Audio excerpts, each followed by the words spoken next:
Resident Evil Requiem has finally been released, and the shameless glazing for this game is out of control. The usual suspects that get early access to every big title that launches are already controlling the narrative around this game, driving up both sales numbers and engagement. And actually playing the game to completion, and multiple times at that, has made me wonder just how many of these reviewers, as well as regular players they've influenced to purchase the game, have played it for longer than 2 hours. It's funny you say that because I get this as anecdotal, but a guy that I work with asked me the other day if I had played it. And when I said yes, he said, dude, it's amazing, right? And I told him that I thought it was mid at best and bad depending on which character you're playing as, and he was absolutely shocked. I asked him how much he'd played, and he told me 45 minutes. That's so typical, dude. People will play a game for 15 minutes, see how good it looks, and maybe see a reasonable performance and go, holy peak! And then post a positive review on Steam. Many such cases, unfortunately. Consumer culture's out of control, dude. Well, and I mockingly told him that there's no way he could have spent more than 5 minutes doing anything but holding forward to walk. But as you kind of called there without even knowing, he told me that the graphics and cutscenes were why he loved it so much. And this obviously isn't representative of everyone, but to me, it does feel like the perfect representation of the new swath of Resident Evil fans. Well, it's really just normies in general is what it is. Which a new release comes out, they instantly love it uncritically. That's just how it goes. Whatever narrative gets set, that's what they believe. But let's not waste any more time. Let's get right into the meat of this game. Now, you start the game playing as Grace, whose gameplay sections are more survival horror and in line with the early Resident Evil games. And Leon's sections are more akin to, say, RE4, 5, 6, more the heavy action games. And instead of neatly separating these two campaigns like they've done in past games, they merge them together in what feels like one big disjointed mess with really, really horrendous pacing. I mean, you essentially play the first half as Grace with tiny little Leon segments strewn throughout that maybe last 5 to 15 minutes. And then the second half of the game, you reverse that, where you're playing mostly as Leon with tiny little Grace segments strewn throughout. It's a really odd way of doing things. And I'm not opposed to having some horror and action elements within the same campaign, but it's incredibly jarring to play as Leon slicing and dicing enemies with a chainsaw and a hatchet and all sorts of guns for 5 minutes, then to jump back to Grace for 2 to 3 hours of very slow, methodical navigating through the map, only to jump back to Leon for a few minutes to get back in the action. It's just odd, dude. And you're not exaggerating there either. You genuinely get Leon segments that are 5 minutes or less sandwiched between Grace segments that are 2 hours plus. And then vice versa on the last half. As you said, dividing it into 2 separate campaigns would have been so preferable for the pacing. The intro to this game specifically just goes on for way too long.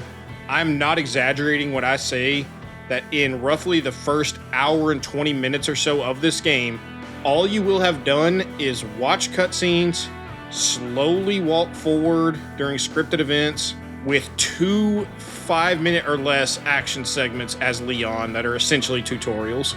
Even with being able to skip cutscenes, this intro is going to destroy this game's replayability with all the unskippable slow walking sections towards the beginning. Oh, absolutely. I played through this game multiple times getting ready for the review, and all the walking sections butchered the pacing and replayability of this game. They massacre it.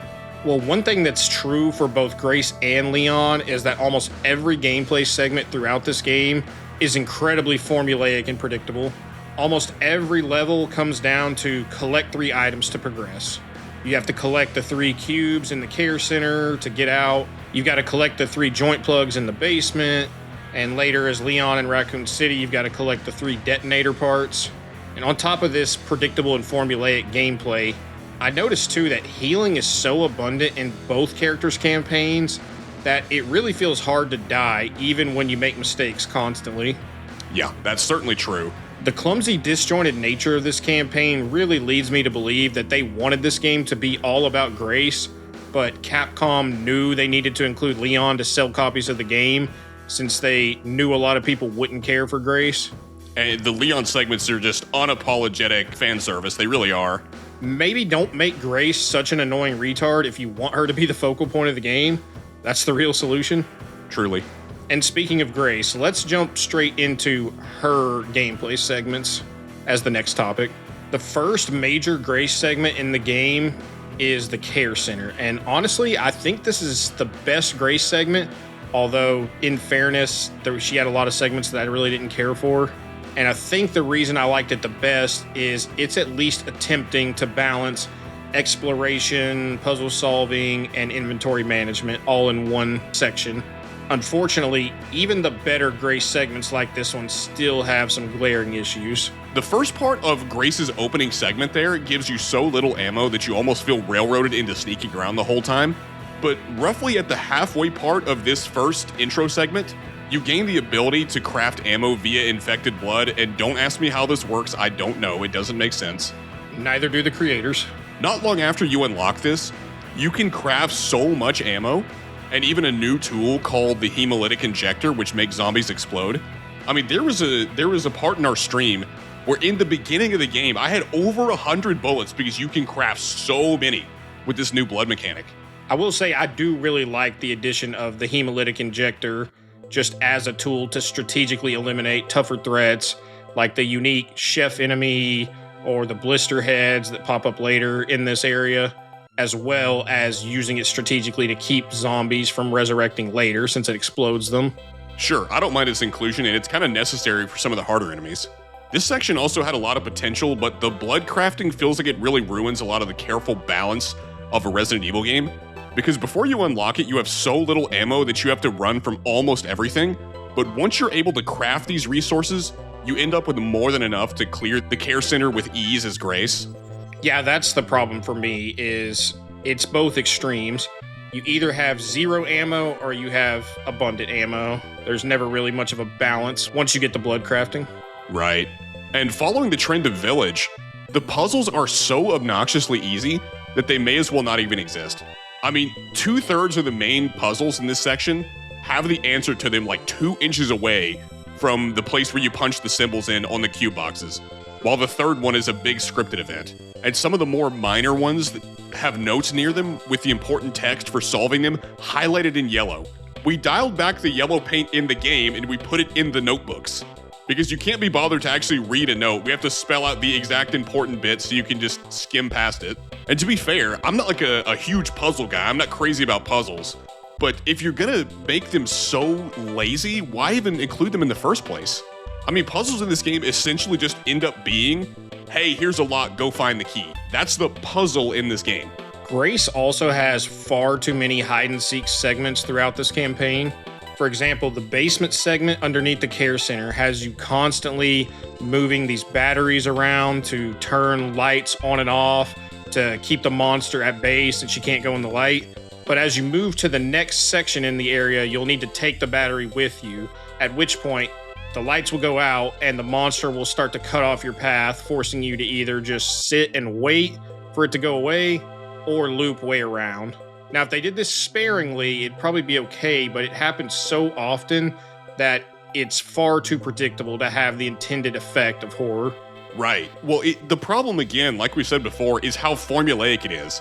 It's hard to be scared or feel any level of tension whenever I know exactly when the monster will be coming for me.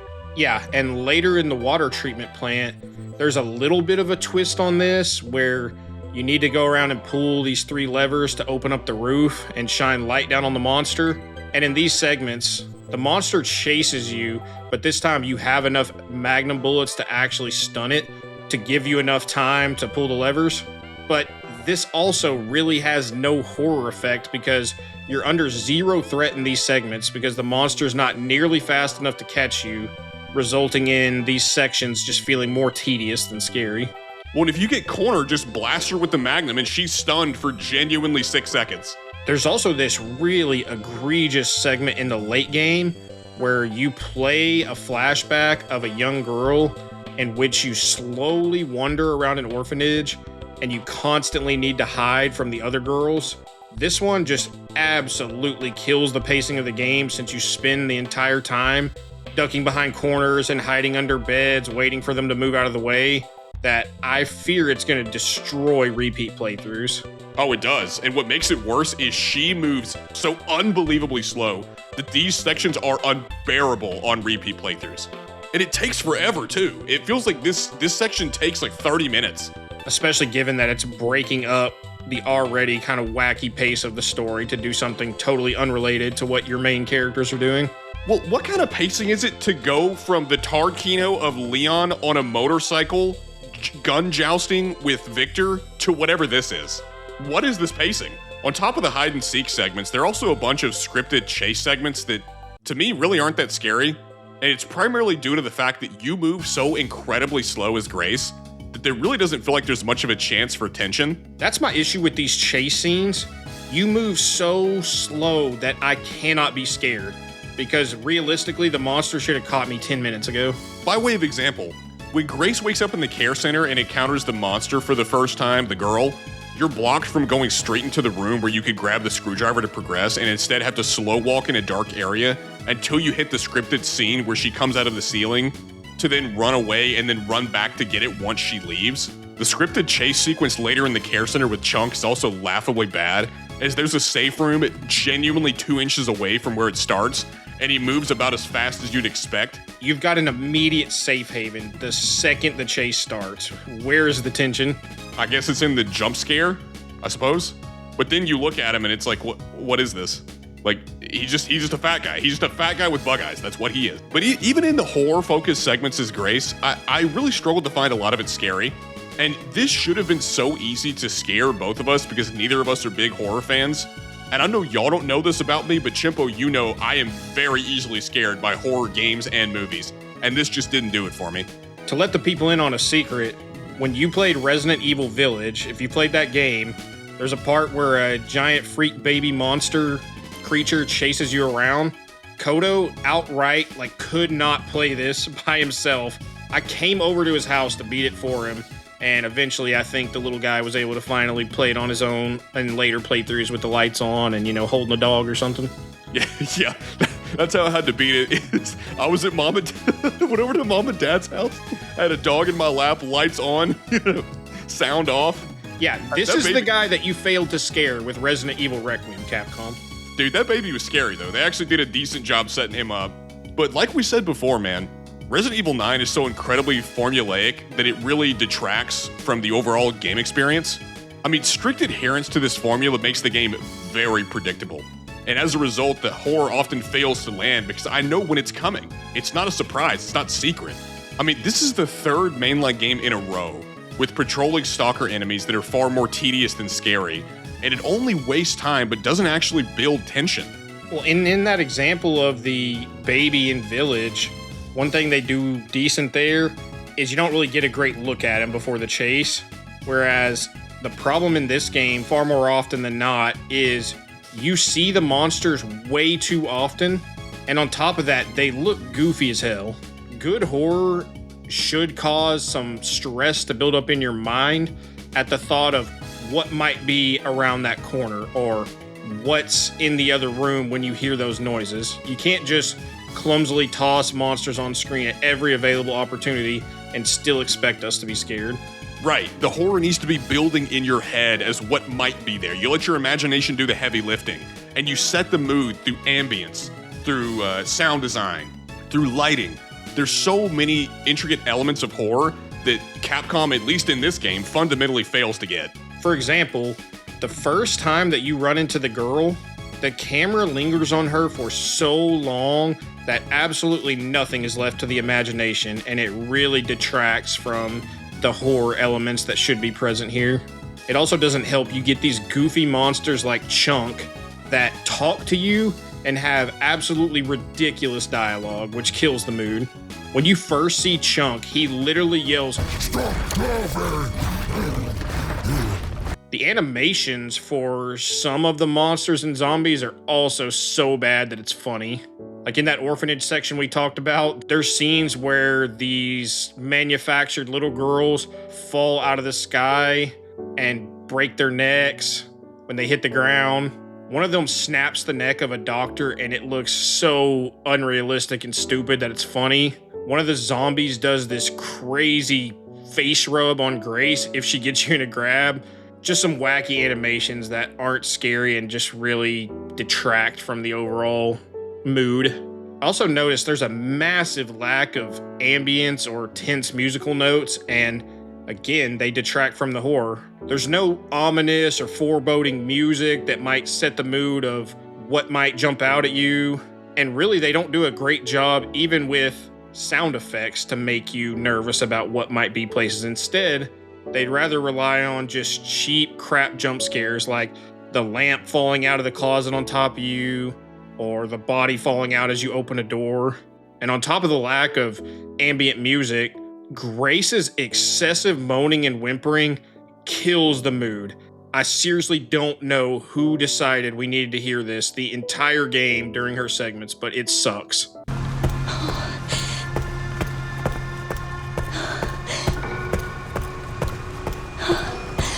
Near the end of the game, Grace gets so many resources that she can essentially kill everything in the arc with ease. Enemies that used to be really tough and scary, like the Lickers, are easily dispatched in this section with the acid bottles and Molotovs that are endlessly showered upon you via the crafting system. And aiming with Grace also feels pretty bad before you get the stabilizer upgrades that steady your aim. It's especially bad on controller if you leave camera shake on, which it probably will be because it's left on by default and it's on max by default. The combination of all these things just make Grace's campaign parts feel like kind of a drag to play. They're not scary, and they're not exactly fun either. But now moving over to Leon's gameplay. While there are some bright spots in Leon's gameplay sections toward the second half, I'm thinking particularly the fallen towers with the glass floors that allow you to shoot out the glass panes beneath zombies and cause them to fall to their death. And you can even use it strategically to block off certain areas you don't want them coming through. And it's even incorporated into the level design. Unfortunately, these sections often end up being little more than mediocre action set pieces with subpar gunplay. And admittedly, the Raccoon City segments are the part I had the most fun with in the game, but they still weren't great. A lot of this game feels deeply, deeply mid. Now, while Leon has a solid assortment of guns, your standard fare, the enemy AI is really nothing special to make you feel like you need to use them effectively to survive within the levels. And that's exacerbated further by the hatchet parry, which we'll talk about later.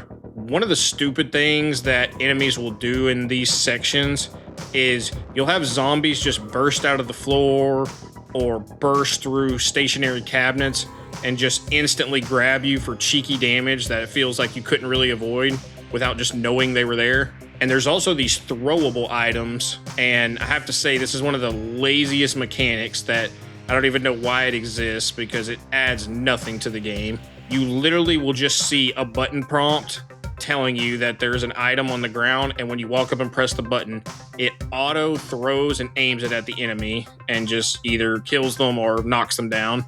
Very lazy design in my opinion. And speaking of lazy design, there's even a motorcycle segment where you're riding through the city and shooting these dog enemies that chase you, but you actually don't control the bike. It just auto drives for you. Seems like a downgrade of even RE6, which, people already didn't like very much. Yeah, the only thing you control there is the gun, just aiming the gun and shooting. That's about it. Which works fine on something like Resident Evil 5 when you're the gunner on the back of a truck and not the driver, but when you're driving the vehicle, it feels really weird to have no control over it. And in fairness, Resident Evil was never a series that either of us found to be great due to its combat, and that remains true here. Resident Evil 4 took the series in an action-oriented direction, but the Resident Evil 4 remake style combat that they use in this game is okay at best for me. And it really begs the question, why did they focus almost exclusively on combat for Leon's segments without much care to the other elements of the game in these sections? Right, dude. Leon's gameplay has almost no focus on the things that made Resident Evil. When you play as Leon, there's almost no focus on careful resource management or outmaneuvering your enemies. Instead, a lot of the time it just boils down to pressing L1 at the right time. RE9 is quite literally parry slop. I mean, the ability to parry in this game breaks it in half. Dude, I beat the final boss of the game without taking a hit because the parry is so strong and the window is insanely generous. That is wild. I did not have Resident Evil being parry slop on my bingo card for this year.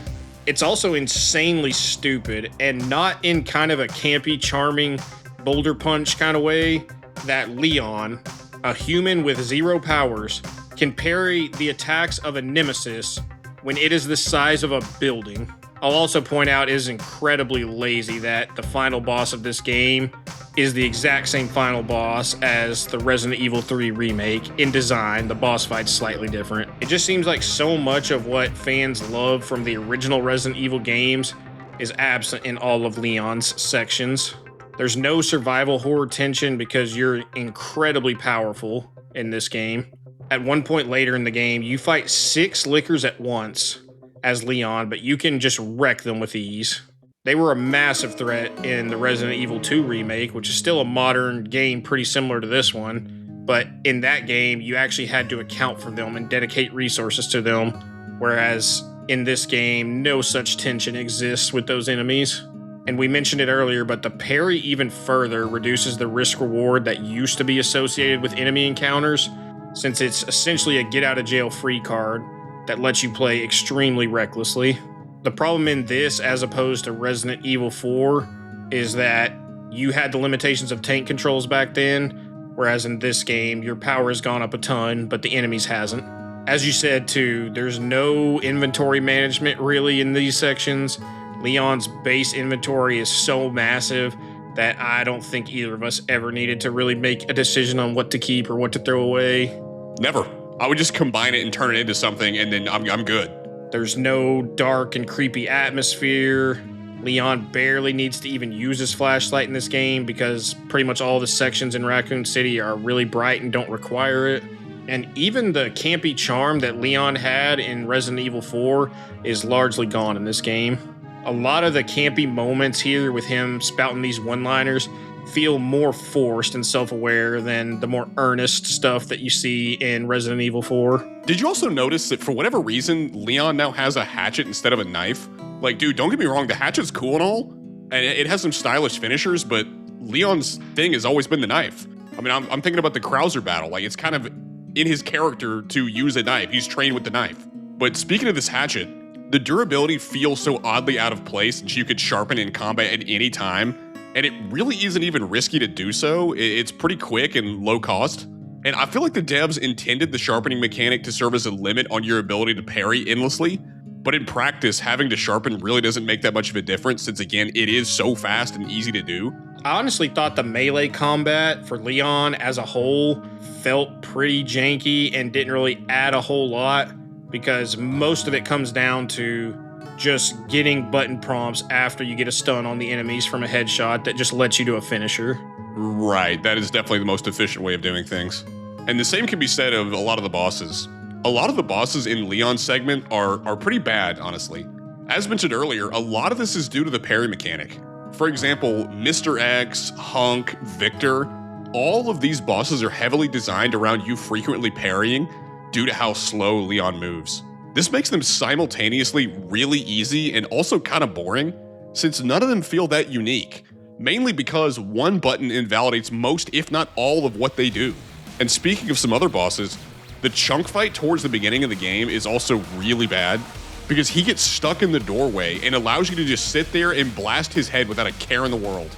I think on my second playthrough, I genuinely killed him before he was able to leave the doorway. Very threatening, exactly what you want out of a tense boss fight. Now that we've kind of covered the makeup of the campaign, I want to quickly talk about some missing features and just some odd settings choices that don't really sit right with me. Not including a mercenaries mode in this game really sucks, especially considering that I don't really feel the campaign has great replay value, especially when you factor in there's no scoring system or chapter select, so you're going to be playing it start to finish in order every time. It's also wild to me, the first-person FOV is so zoomed in that it is nauseating to play, and there's no slider to change it. Yeah, dude. I suffered through that in my entire first campaign as Grace. Then I changed it and never went back. The FOV is insane. And what's crazy is they tell you the intended experience playing as Grace is to use the first-person camera, so the only way to really fix this is to go against that and swap to third-person. But even third-person comes with concessions because what they do, as you know, is say during a chase scene, Grace actually moves much faster than she did in first person, but they make her constantly stumble to make up for this fact. It really makes no sense. Like, they just both handle terribly. In true Capcom fashion, they also lock insanity difficulty from the start. This is unnecessary because there are going to be players that just want to jump straight into the harder modes immediately, but this is a staple of Capcom at this point. They did it in DMC5 as well. I also found the distinction between the modern and classic modes almost non-existent. The intent of classic is to limit saving the game by tying it to the ribbons, like older Resident Evil games.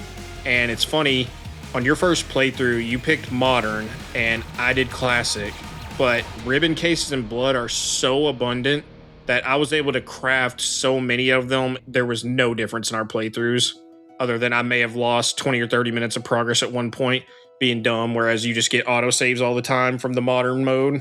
I'm also not a big fan of the fact that New Game Plus doesn't allow you to carry over your weapon upgrades and inventory like Village did. Instead, you have these challenge points where you can buy things like infinite ammo or costumes, but your weapon upgrades and your inventory don't carry over. And lastly, it's just odd that things like motion blur are on by default, camera shake is set to the maximum intensity by default, and there's a film grain applied to the picture that you cannot turn off.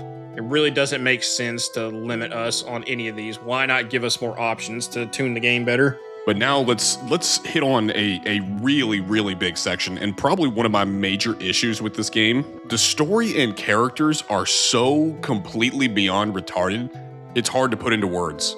We're going to catch hell for this section, but I'm here for the smoke because this story sucks. It's bad. Every time you answer a question, you don't actually get an answer, you get more questions. And the deeper you go, the worse it gets. I mean, this is Death Stranding 2 levels of retarded. We're introduced to Grace by the game showing us that she's an FBI agent who also serves as a tech analyst, and her director sends her to the Wrenwood Hotel to investigate a string of strange murders.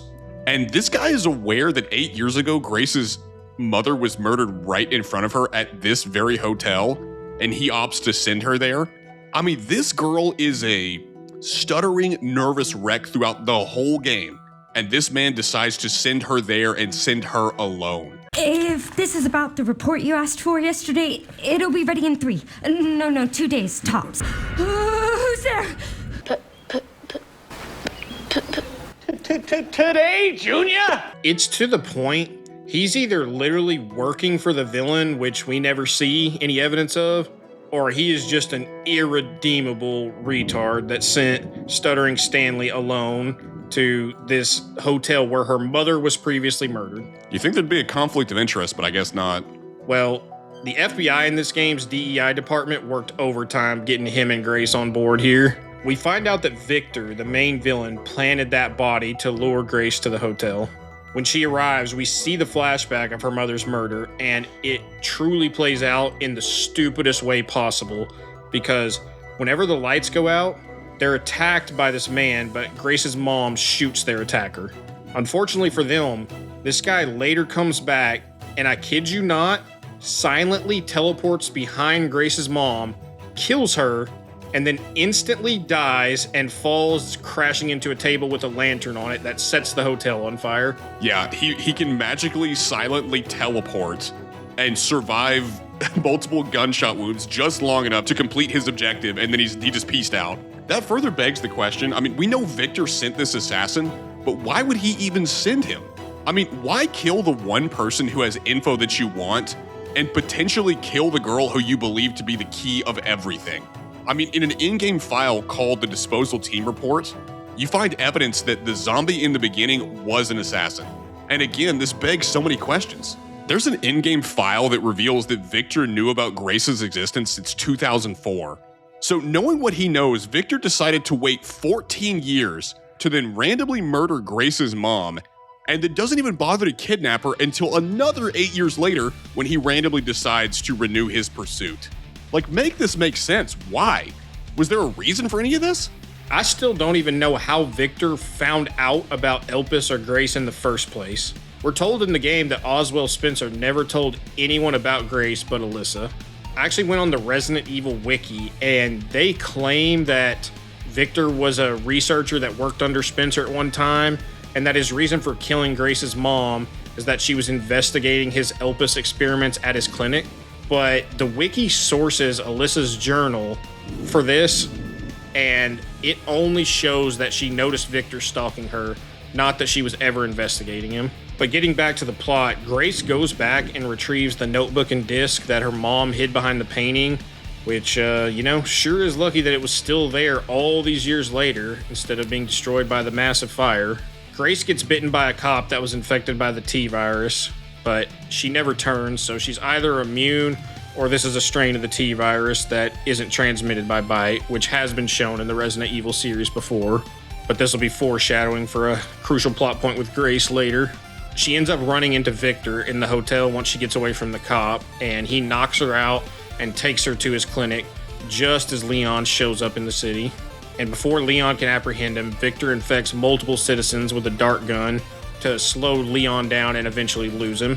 Sherry tells Leon that Victor owns a clinic and gives him the address, and when Leon arrives at the clinic, a scene that a lot of you probably saw from the pre-release footage and people had issues with, plays out exactly as we saw it then. He watches the nurse that welcomed him into the clinic slowly get chainsawed from behind by a zombie doctor and does nothing. He sees the doctor coming, has ample time to pull out his gun and shoot, and does nothing. I don't know what's happening. Some kind of mass hysteria. The hospital is on lockdown. Doctor. Calm down.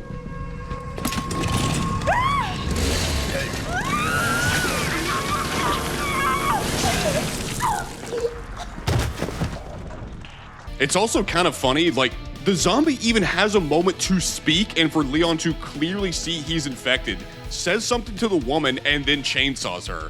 And then makes a cringe wisecrack after watching a woman be murdered. I think I want a second opinion. Like, Leon is either just a complete retard or just irredeemably evil. Not sure which. Probably a bit of both. We then cut to Grace waking up in the clinic. She frees herself, and then she gets chased and grabbed by the giant monster woman. Leon shows up just in the nick of time and blows the monster's head off to save her, but he's then immediately confronted by Victor and knocked out. This scene is pretty hilarious because at the start of Leon noticing Victor's there, he's got quite a bit of distance between himself and Victor, but instead of, shooting him or taking a step back and raising his gun, he bum rushes Victor with his gun out, and Victor immediately grabs him and puts him in a chokehold. And throughout this entire segment, Victor allows Grace to wander the care center filled with all of these dangerous zombies. And I have to ask, it's clear that he thinks she's the key, so why would he allow this? He's got cameras set up all over this clinic, so it's not like she could exactly hide from him.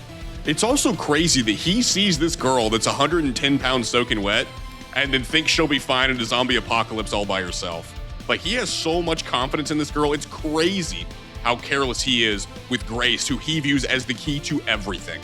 But speaking of Grace, Grace later finds a little girl named Emily in a cell, and there's a man outside the cell who is bleeding out, who with his last final dying breath, warns her not to get close to the girl. And yet again, we have a scene that exposes Grace as an absolute idiot. I mean, somehow she's an FBI tech analyst, yet she has to ask the girl if she's blind, despite seeing her cataracts and reading in Braille. Cataracts. You can't see, can you? Grace somehow doesn't notice the dead body or the giant hole in the ceiling of the roof that appears later on, and she doesn't even realize later that the doll in Marie's room is the same doll in the girl's dungeon in the basement, meaning that the girl that was next to Emily's cell transformed into a monster, meaning that Emily will probably transform into a monster at some point. Does she care about any of this? No, never. Well, anyone with a pulse could see what was going to happen to Emily, except for Grace. She's only an FBI intelligence analyst, though, so I guess, putting the pieces together is just a little too tough for her. Dude, and what makes it even more ridiculous is Grace goes out of her way to endanger Emily for literally no reason, because she's stupid. So the final medallion puzzle, where you have to press the sun, star, or moon keys, that puzzle, the last one is in Braille with no symbols above it.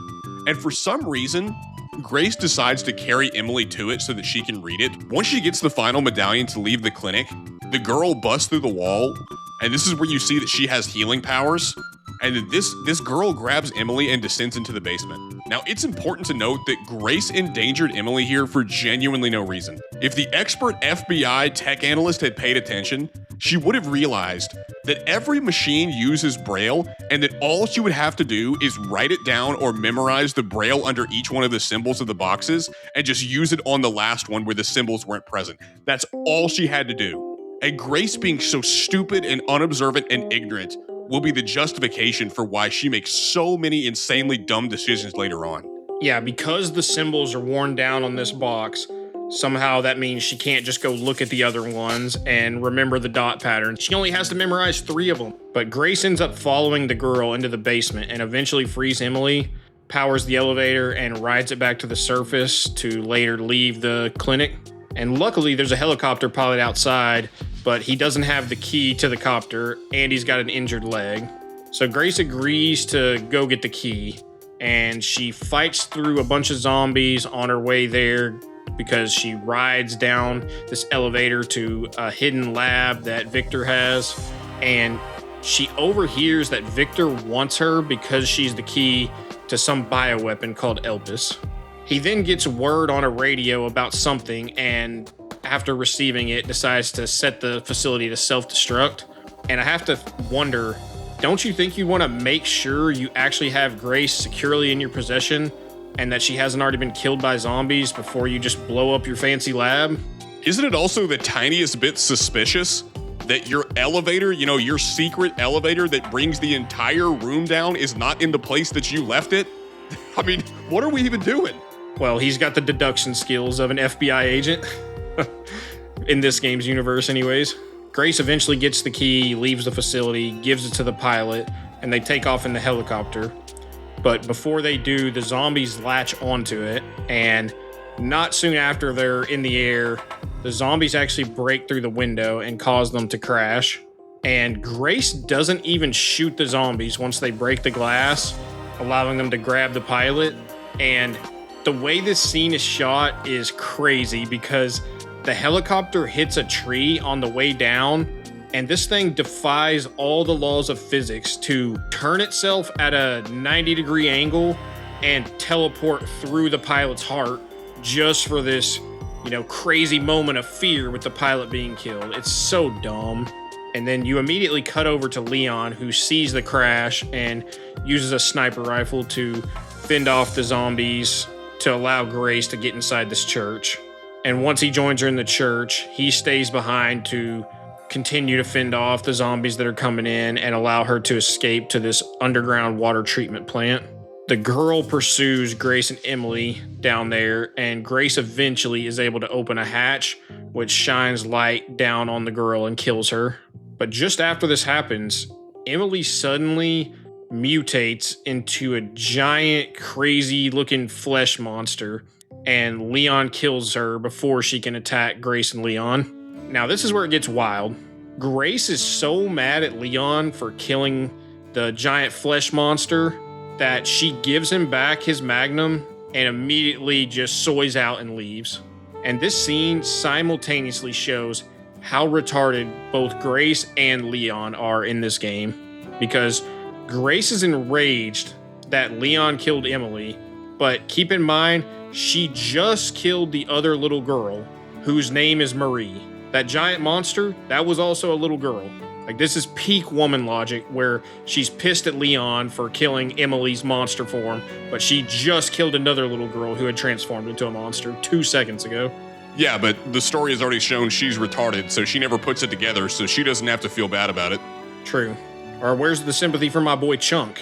I mean, he is kind of just a victim, to be honest. He's another one of Victor's experiments. He didn't ask for this. And they're laughing at him. My boy's in pain and we're laughing.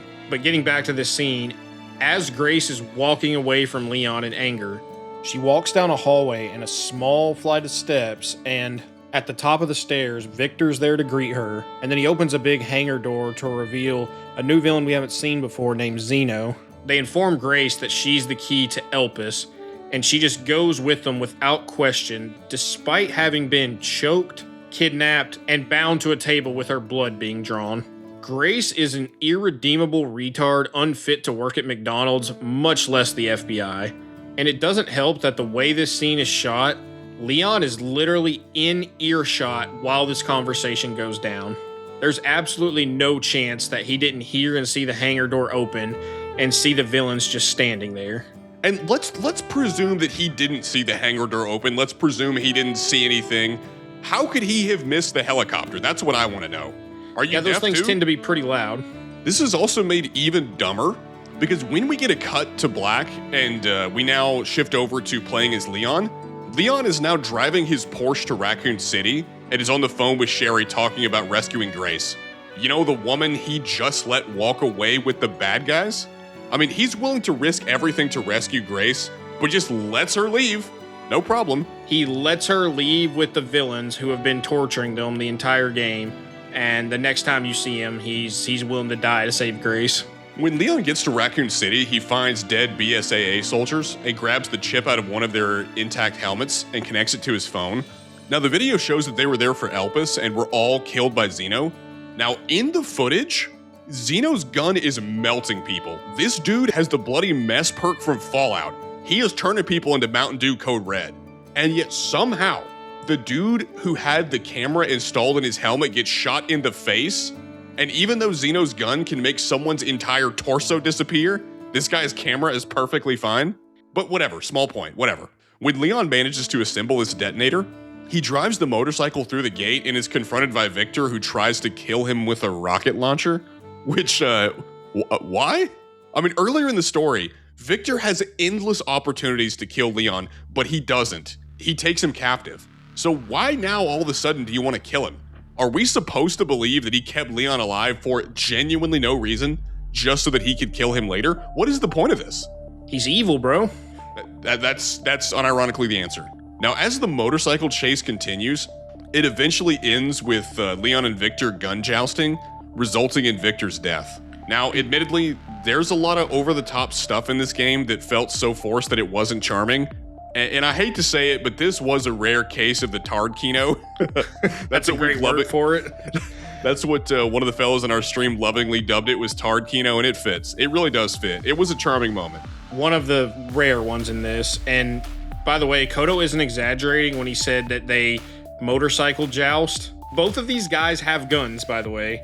They line up at opposite ends of the road and drive at each other in a straight line and don't shoot till they're like an inch away from each other. And Victor still somehow misses all his shots. It's just insane. Keep in mind also, Victor has a massive gash in his gas tank because Leon stuck his hatchet in it. And it's like, well, get off the motorcycle, you tard. What are you doing? Yep. He ends up rolling off the bridge with his motorcycle to his death. Yeah, and then, well, his death, air quotes, because everyone just kind of magically comes back to life except for Timu Wesker. And speaking of Timu Wesker, Xeno reveals to Grace that she was created and that clones were made of her, but that she is the original. So many attempts. So many failures. Copies. Crafted to duplicate you. Now, right after he says this, you have that flashback scene that we mentioned earlier, where you play as a little girl that's potentially a lab creation. And this scene creates far more questions than it answers, particularly surrounding Grace and how she could possibly be the original, because Chloe, who we play as in this scene, was already alive in 1990, and Grace wasn't even born until the early 2000s. Now, Xeno's obviously mistaken here, but how is he such a moron that he doesn't realize Grace can't be the original when he's literally looking at the file of a supposed clone of Grace from the year 1990? Keep in mind, Grace was a teenager in 2018. So the timeline here, it ain't adding up. It ain't mathing. Leon stumbles upon Grace and Xeno having this conversation, but before he can really confront them, he gets interrupted by Mr. X, whom he promptly kills before descending into the entrance of Ark. He also kills Hunk while he is down here too, because, you know, we can't go 5 seconds without having a callback to better games. Yeah, this game is shamelessly filled with member berries that have absolutely no substance. I mean, this includes Mr. X, Hunk, the gun shop, and the cop there from Resident Evil 2 Remake. Well, these things are just thrown on screen and shoved in your face. It's just straight up key jingling. It's like, hey, Remember these cool things from the old games you liked? No reason for them to really be there. Just, oh, flashback, without any substantive payoff. But moving on, Leon finds Zeno trying to get Grace to give him the password to unlock Elpis, and Grace reveals multiple times that she doesn't know the password. Now, Leon's brilliant plan to escape the small platform that he, Grace, and Timu Wesker are on is to shoot a piece of machinery that causes the entire arm to come crashing down. He and Grace then jump onto it as it's crashing into the abyss, but luckily they happen to land on the tiny moving platform that safely and miraculously takes them to a small garbage dump before passing out. In the moment, it just seemed like you wanted to die, but somehow you just knew that platform was going to be there. You know what's also amazing? Is that it's revealed that Leon is dying from stage 3 T-virus. If you've read the notes, you'll realize that at stage 3 T-virus, you have like 2 hours to live. So Leon is like as dead could possibly be. So Grace decides she's going to delve further into Ark and discover what Alyssa had hidden from her in the beginning of the game. Now she learns that Spencer had come to regret his actions and adopted Grace. Who is that? Is that one of your subjects? Of course not. She was alone in the world. I took her in to make amends. Is she... Perfectly normal. Just an average child needing a home. She is my hope. And after she watches this footage from the past with her mom and Spencer, Grace sees that Leon has made his way back to Zeno, and they group up and confront Zeno together. Grace again says to Leon right before this, when they're alone, I don't know the password. so you can't even say, oh, well, she lied to Zeno about not knowing the password. She's completely sincere here talking to Leon. And also keep in mind that she is working under the presumption that Elpis is a mind control weapon and that any wrong password will destroy it forever. Because remember, Victor and Zeno have been telling her that is what the purpose of Elpis is for, because that's what they believe it to be. And for reasons unbeknownst to us, the canon ending in this game is that Grace chooses not to destroy Elpis, but to release it to this psychotic murderer based on a hunch that Hope must be the correct password because she happened to hear Spencer and Alyssa use the word in that video footage that she saw earlier. Please know that you are my hope. She is my hope. A blind hope. Okay. This is it. And her reasoning being, well, Spencer regretted what he did. Now, Grace has been shown to be just a complete moron throughout the campaign, yet in this scene, she becomes omniscient. She not only guesses the correct password based on a whim, but she then instantly realizes that Elpis is an antiviral and not a weapon, despite zero evidence to point her towards that. Elpis is Spencer's atonement. It's an antiviral. She even tries to interrupt Zeno from injecting himself, despite knowing this. Had Zeno listened to her tell him that it was an antiviral, he wouldn't have injected himself and lost his powers and would have just killed them both on the spot. Spencer regretted what he did. Well done.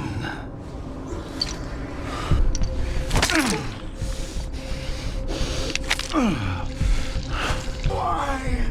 My powers! Like, we're running out of adjectives to describe how dumb she is.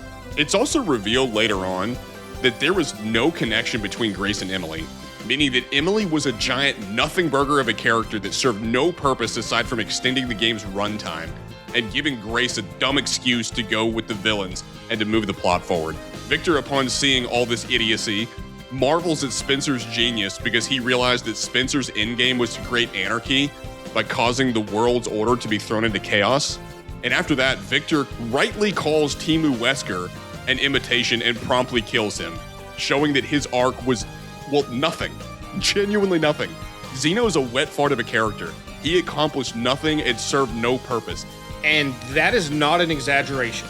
His entire story arc in this game is meaningless. Here's what he does in this game. first time you see him, he kills a bunch of soldiers to establish he's this big, dangerous threat. He dodges a bunch of Leon's bullets when they're on the platform together, Wesker style, to, I guess, aura farm and let you know how powerful he is instead of just killing him. He has no backstory. He adds absolutely nothing new to the lore. He doesn't even have a boss fight. And then his final moments in the campaign are him injecting himself with Elpis, having no clue what it does, losing his powers because of it, and then dies unceremoniously to the other lame, underdeveloped, stupid villain. That is this man's arc. I mean, really all he accomplishes is giving Leon the Last of Us 2 treatment in the non-canon bad ending, but that's really about it. But back to the canon ending. Grace uses Elpis on Leon to cure him, and Victor just stands back monologuing because, if he were to do the sensible thing and kill Grace and Leon, the game would be over. But we can't have that. He has clearly read the script and knows what to do here. Leon then has the final boss battle with Victor, who it turns out is a nemesis. After Leon takes care of Victor, Grace and Leon are stranded at the bottom of the arc for, I kid you not, maybe 60 seconds before magical plot device man Chris Redfield sends in his troops to rescue them. It's kind of reminiscent of how he just kind of shows up with a tank in Village there towards the end. He's been relegated to kind of just doing stuff. Well, I can respect a man who gets things done. Well, that's not exactly what he does. He just shows up and something crazy happens. That's kind of the story in a nutshell. Just crazy stuff just happens. After they're saved by Chris, Emily, the little girl who turned into a big flesh monster that Leon blasted repeatedly with his magnum earlier, she's somehow not dead and gets adopted by Grace to live a happy life. So much for any consequences in this game. And Leon's explanation to Grace about how Emily might just make it is that when he was shooting, he missed her vitals. What? Yeah, exactly. Huh? That. Okay, whatever. Uncle. I don't know what to say. I'm befuddled. I can only be speechless so many times of trying to come up with some dumb, clever thing to say about just how moronic everything in this game is. You would think surely there's a plot point that has some logical narrative flow to it, but it's nothing. Throw crap at the wall, and I guess whatever slides down first, that's what we go with. I don't know. It'd be a lot more tolerable if the game and its writers knew how stupid and inept they are, but I truly fear a lot of people are just gonna slurp this story up as a masterpiece. Oh yeah, that's gonna happen. It is what it is. But finally, the game ends on a cliffhanger with some organization, perhaps the Connections, that has neutralized the BSAA and plans to send in the wolves. Now, I'm guessing this is set up for a future DLC or a sequel, but before we end, I really want to hammer home that on top of how stupid the story is and the characters are, it also retcons possibly the most important character in the entire Resident Evil franchise, which is Oswell Spencer.